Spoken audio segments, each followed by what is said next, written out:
How do you define threat-informed defense? Threat-informed defense is definitely something that we've been a big proponent of. We've been using attack for years. What we're kind of interested in from the defensive standpoint is what are attackers actually doing when they get into these environments, and kind of, using attack as an example. Any techniques that are within attack have to be backed by, in the wild intel. So we know these techniques are being used.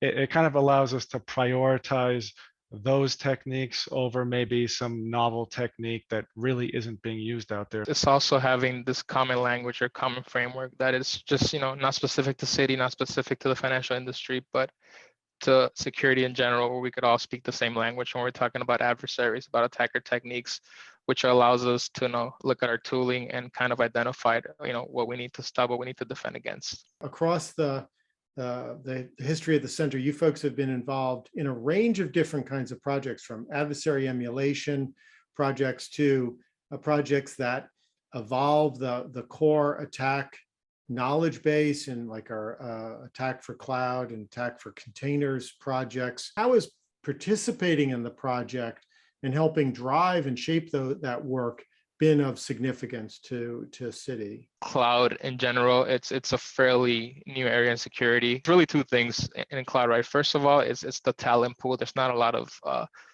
security talent knowledge out there these days. It's very difficult to find. And then the second part is that there's not a lot of threat intel, or not a lot of attacks observed in the wild with cloud. Not a lot of that intelligence out there. So thankfully, these cloud projects or MITRE have brought kind of those two things together. The same thing was the case for container techniques. There was really nothing out there. We wanted to see something more formalized into that common attack language. As this goes on, we're hoping that, I don't know if we should hope, because that means the attackers are getting into more containers. But we'd hope to see, some things being added in the future. The other project, one of the first ones that we sponsored, TRAM, which I think is one for the general public that's kind of really cool, is speeding up the analysis of threat reports. Citi could go out and do all this work on your own. You're a bank, you're a global financial services organization. What value do you think you bring into the collaborative R&D discussions? Financial institution, we are the target of attackers, right?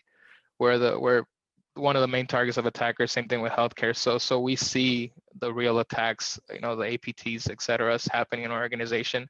We have visibility into some of those attacks, into some of that threat intel that we could then share and kind of, let the wider audience know what's going on, what are some of those advanced techniques. So I think from that perspective, we're kind of, very key to this research discussion, because we're the ones that the attackers are going after. I'm curious how you see that dividing line for when something is a technology you're going to look to a vendor to provide, versus when you see it as an opportunity for collaborative research and development in the center. And where we see the center being is kind of filling any gaps that some tooling may have. I mean, they all have gaps. There's never some perfect tool.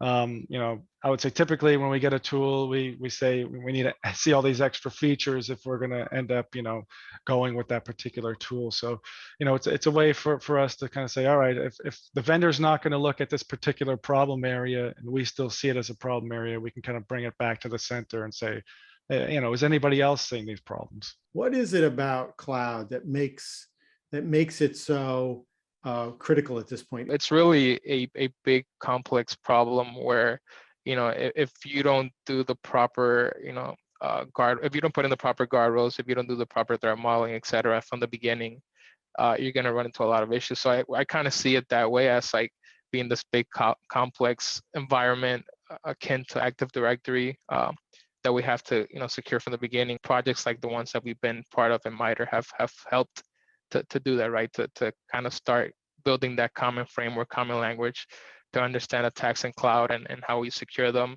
what defensive tools we could use within the cloud, native tools, as well as what cloud vendors could do, security vendors could do to protect against those attacks.